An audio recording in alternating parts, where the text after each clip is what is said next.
Halo, apa kabar Anda semua? Semoga selalu dalam keadaan sehat walafiat, tetap semangat. Dan saya kira kalau dalam hari ini ya, saya kira sejak kemarin bahkan itu fokus perhatian publik memang kepada terutama kalau soal politik kepada apa yang diucapkan Ibu Mega pada pembukaan Rakernas gitu. Dan ini kelihatannya mungkin ada yang perlu kita apakan ya, kita luruskan atau kita samakan persepsi ya, Bung Rocky, karena Ibu Mega menyebut bahwa tidak dikenal oposisi kalau dalam sistem presidensial begitu. Ya kata beliau yang ada itu berada di luar pemerintahan. Ya itu soal saya kira ini penting juga kita sedikit luruskan tentang tentang apa bagaimana sistem presidensial dan bagaimana sistem parlementer itu Bung Rocky. Betul, Ibu Mega mempergunakan istilah akademik bahwa Hmm. dalam sistem presidensial harusnya memang tidak ada koalisi itu. Hmm. Karena itu kedudukan presiden mengatasi tuntutan-tuntutan koalisi itu. Hmm. Dan presiden dipilih langsung oleh rakyat. Hmm. Dan itu sebetulnya dasarnya kenapa Ibu Mega tidak memakai istilah oposisi. Tapi dia memakai istilah dari luar segala macam. Di luar Tapi secara pemerintahan. Hmm. faktual, Hmm. di Ya, luar ya. pemerintahan itu artinya oposit. Oposit kan artinya di luar, dilawan, Hmm. yang Lawan ya. melawan itu Hmm. atau Hmm. yang mengawasi. Jadi semua keterangan Ibu Mega benar, hanya soal istilah aja. Dengan itu nggak ada soal tuh. Hmm. Di Amerika juga Partai Demokrat itu pasti beroposisi pada Partai Republik tuh. Hmm. Hmm. Dipakai istilah oposisi di situ tuh. Karena jurnalis nggak mungkin menemukan istilah yang lain dari istilah oposisi yang udah biasa tuh. Di Hmm. dalam sistem presidensial, pers pasti mengucapkan kata opposition leader, Hmm. yaitu pemimpin partai di dalam sistem presidensial yang dalam dua partai misalnya yang beroposisi terhadap pemenang. Tapi poin yang lebih penting pada Ibu Mega adalah sikap politik dia untuk tetap berada di luar tuh. Dan Hmm. itu justru lebih kuat jalan pikiran Ibu Mega ketimbang kata oposisi. Kenapa? Karena kata oposisi itu di dalam tradisi Inggris pertama-tama misalnya, oposisi artinya mereka yang digaji untuk melakukan kritik secara loyal. Nah itu disebut loyal opposition itu. Hmm. Nah Ibu Mega tidak mau digaji untuk memberi kritik. Ibu Mega bahkan pergi keluar atau berada di luar pemerintahan. Itu lebih keras lagi oposisinya tuh. Jadi Hmm. sebetulnya Ibu Mega jauh lebih keras sifat oposisinya daripada terminologi yang biasa dipakai sebagai loyal opposition dalam tradisi parlementer. Ya, ya, ya, ya. Ya memang ada keanehan di Indonesia itu yang saya kira tentu saja ini dasar kita lihat kan kenapa mesti seorang presiden yang dipilih secara langsung gitu masih terus berusaha memperkuat posisinya di parlemen gitu kan. Itu yang terjadi di Indonesia pada era Pak Jokowi dan kemudian juga pada eranya Pak Prabowo seperti itu. Memang ada realitasnya kalau di parlemen itu mereka tidak cukup kuat, nanti banyak sekali program-program yang diganjalkan. Kira-kira itu yang sebenarnya yang mereka khawatirkan. Bukan soal menjatuhkan pemerintah presiden nggak bisa dijatuhkan oleh parlemen kan kalau dalam sistem parlementer, dalam sistem presidensial. Yaitu kajian sistem presidensial multipartai itu udah dikaji oleh Manuas siapa namanya itu ya itu ada kata manunya di depan yang membahas masalah yang sama di dalam politik Amerika Latin. Dan selalu memang ada problem dalam sistem presidensial multipartai, tentu ada imbangan baru di dalam parlemen. Dan Ya, karena itu sering dikatakan ini presidensial rasa parlementer. ya, Tetapi itu bukan sesuatu yang harus dipertengkarkan secara akademik, yes. Mhm. karena yang lebih penting adalah PDIP sudah mengambil posisi, posisi di luar, mau diberi nama penyeimbang atau pengawas apapun, tapi faktanya itu keadaan yang opposite, yang Ya. opposite, artinya akan berhadapan-hadapan Hmm. dengan apa yang ada di pemerintahan. Tentu Ibu Mega mengerti dengan baik atau Pak Mahfud telah membantu menjelaskan kedudukan PDIP sebagai partai yang sebetulnya beroposisi tapi tidak memakai istilah oposisi Ya, itu. ya, ini cuma soal istilah saja ya, Bung Rocky. Tapi prinsipnya pokoknya ada di luar Ya, pemerintahan, dia gitu ya, akan mengontrol pemerintahnya Prabowo kan kira-kira begitu. Dan itu kan sebenarnya tersirat juga dari pernyataan Ibu Megawati soal soal zona nyaman gitu ya, harus harus siap untuk tidak selalu berada di zona nyaman dan tapi yang juga cukup menarik tentu saja Ibu Megawati tidak mau mendahului, menyatakan oke kita di luar pemerintahan tanpa menunggu aspirasi dari daerah. Saya kira mungkin kata ini nanti di luar pemerintahan itu mungkin akan tegas pada rekomendasi hasil Rakernas gitu.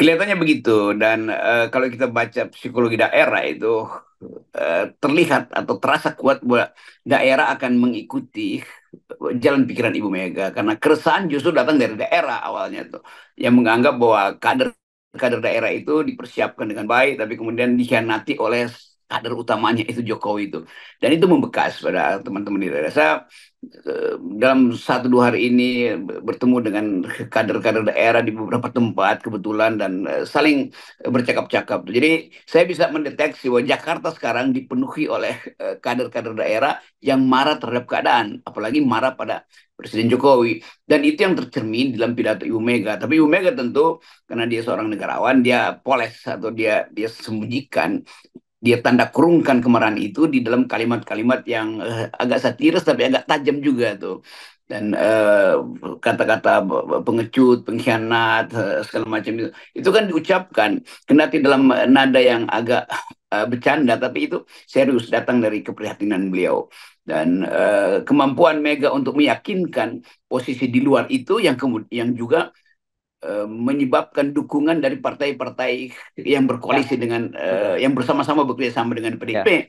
ketika pemilu kemarin tuh. Dan Mega menyebut nama-nama ketua partai itu, lalu kelihatannya ketua-ketua partai itu juga punya sikap yang sama tuh. Nah, kalau itu terjadi sangat bagus. Jadi Mega ada di luar bersama rekan-rekan Ibu Seperjuangan. Mega pakai Apa?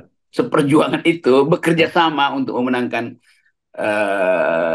saudara Ganjar dan Pak Mahfud, dan terlihat juga Pak Ganjar dan Pak Mahfud konsisten dengan sikap ya. Ibu Mega, akan berada di luar, tidak tidak ingin dipinang untuk masuk dalam kekuasaan. Jadi secara etik sudah terjadi pembelahan atau pembedaan paradigma. Ada yang di dalam dan ada yang di luar. Itu artinya dengan mudah kita lihat nanti konsistensi sampai ke daerah. Jadi jangan sampai kader-kader di daerah yang sudah diputuskan nanti di rakernas supaya berada di luar, tiba-tiba tergoda buat masuk karena kepentingan koalisi di daerah itu beda lagi itu kan. Ya, Jadi ya. kelihatannya politik Indonesia justru diuntungkan dengan posisi Megawati yang memilih untuk ada di luar dan mempersiapkan masa depan melalui kaderisasi yang harusnya makin ketat. Ini momentum Megawati mengolah kembali ide-ide Soekarno dalam soal global, terutama kepemimpinan global dan humanisme global, karena dunia sekarang dihantui oleh ketakutan akan perang dunia ketiga dan ketakutan terhadap krisis energi dan kerusakan lingkungan. Jadi bagus betul kalau kader-kader PDIP mulai juga menyimpulkan dengan cara mereka sendiri bahwa ide-ide Soekarno itu sungguh sangat relevan justru di era katastrofi global hari ini.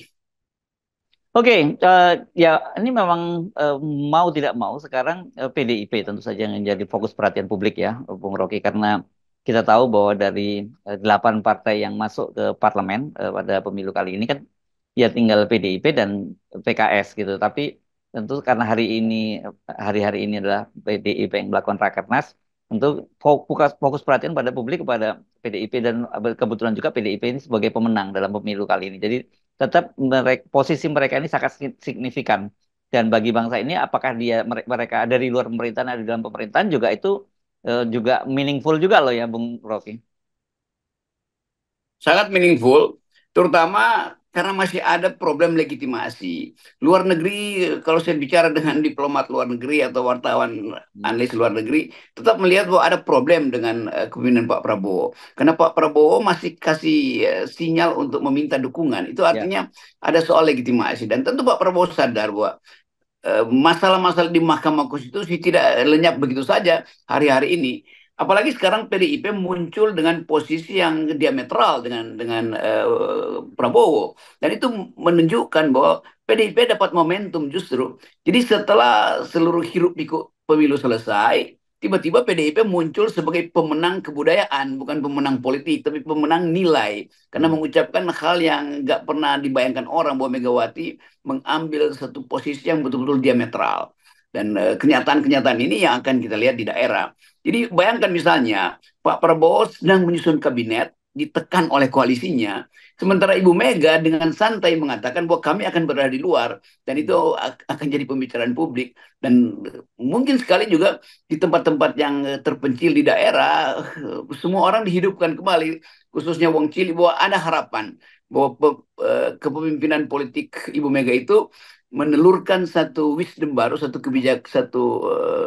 kebajikan baru, yaitu tidak malu menjadi oposisi. Kendati kata oposisi tidak dipakai, tidak Ya. malu untuk tidak berada dalam kekuasaan. Nah, ini sebetulnya cara baru untuk memuliakan politik demokrasi.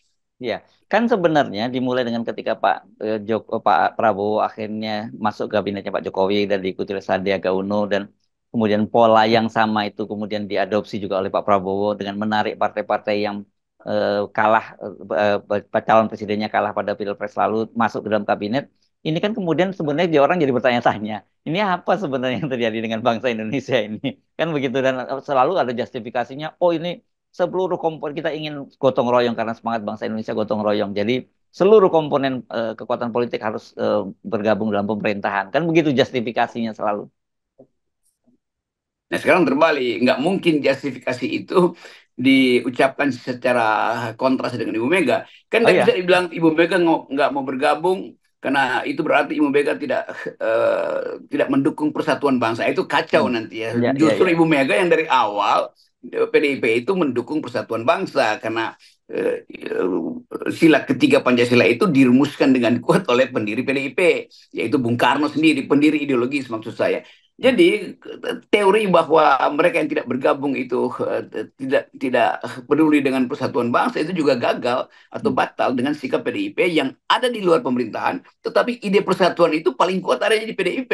Kan itu dasarnya tuh. Jadi saya kira Pak Prabowo juga, saya kira dengan bijak beliau akan mengucapkan selamat pada Rakernas PDIP dan akan menghargai posisi PDIP yang akan jadi pengganggu kekuasaan. Saya kira Pak Prabowo punya wisdom untuk menghargai perbedaan politik dengan Ibu Mega.